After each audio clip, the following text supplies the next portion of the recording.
My name is Nassim, and I have dyslexia and dyspraxia. Hi, my name's Travis. I have ADHD, Ehlers-Danlos syndrome, autism and fibromyalgia. What is the most common thing people misunderstand about your disability? It's a very good question. Would you like to go first, or? I think people mostly just get confused, one, by the fact that I can hold eye contact. Like, having autism, people presume I won't be able to hold eye contact. And then also having EDS, sometimes I use a wheelchair, sometimes I don't. I think people get quite confused that I can walk, but I still use a mobility aid. That's really interesting. Yeah, I mean, I think with having dyslexia, I think people tend to look at you and think that you look perfectly all right.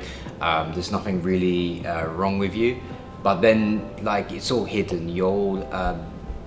It's just about like trying to implement it, and having dyslexia. People will not be able to recognize. They'll just say, "Oh, you're really lazy right now. You need to focus on your work. You're not studying hard enough." But there's a lot more. Like it's slower to kind of go through the whole brain and everything like that. What challenges does having a non-visible disability present? All of them. No, personally, it's like people don't realize I might need extra time to walk somewhere, sitting down. I can't stand up for long periods of time at all. And looking at me, that's not obvious at all. Like when I'm walking, people don't think about that. I think for me is generally, I'll be in class, I might be in lecture, and the teacher will be giving a load of information, like in so many, they'll be going on about it so much, and I'm listening there, and I'm like, okay, when is it gonna stop? How do you explain to people the nature of your disability if it's not visible? I go all out basically. Yeah. I'm like, so I say it's a connective tissue disorder, which it is, which means that my joints don't stay in place properly because all my tissue kind of stretches too far apart, and so I dislocate pretty much anywhere at any time.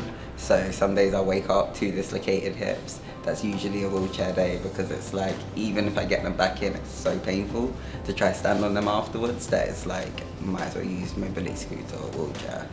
And then autism, I just say I'm socially awkward for the most part, and I don't like being touched. That's about it. For the most part, to be honest, when people ask about my disabilities, I just mention the Ehlers-Danlos because it's physical, and that's what I feel like they need to know about. The autism, the ADHD, unless I'm trying to do something that they need to know about the disability, I don't usually mention it.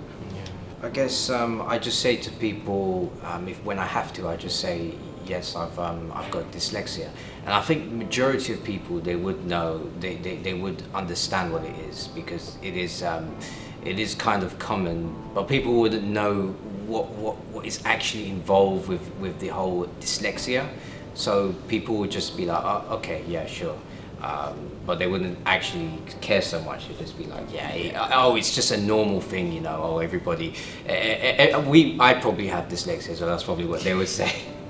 They're like, oh yeah, we know. But there's a lot more to it. So yeah. What support do you require for a non-visible disability? Well, I think that I just need somebody to kind of go through the work. I do need somebody just to read over it and maybe give me a strategy for learning. So being able to structure doing an exam question or being able to do assignments. So I think that's probably really what I need, and just to have like a conversation and just go through things. And I think that's really beneficial. Do you ever need like highlighters or coloured paper or anything to follow the lines? I have tried that. Sometimes it helps and sometimes it doesn't help.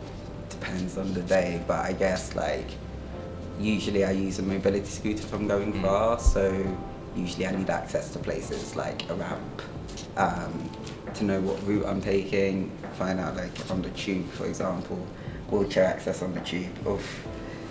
Sometimes I need someone with me, I guess, but for the most part I'd say I'm quite independent, and it's more just having someone else with me kind of stops me from having to explain. They know what I need, and I can just concentrate on getting through the doors and getting to where I'm going, and they can deal with humans, if that makes sense. Yeah. What's the worst question you have got? I mean, I mentioned earlier the "what's wrong with you" sucks. I hate that one. Yeah. Just like when I'm walking, they're like, "What's wrong with you?" Like, as opposed to going, "Hi, what's your name? How are you doing?" It's the first thing I get in like social events, if you're networking or whatever. Is there anything you would like to say to everyone who is curious about your disability?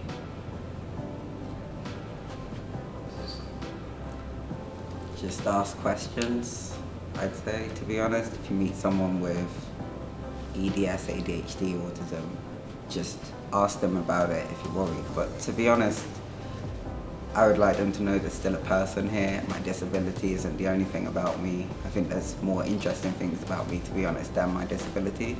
And that's probably true for almost every person with a disability, that actually they have interests, likes, and probably more interesting things to talk about than what their health condition is.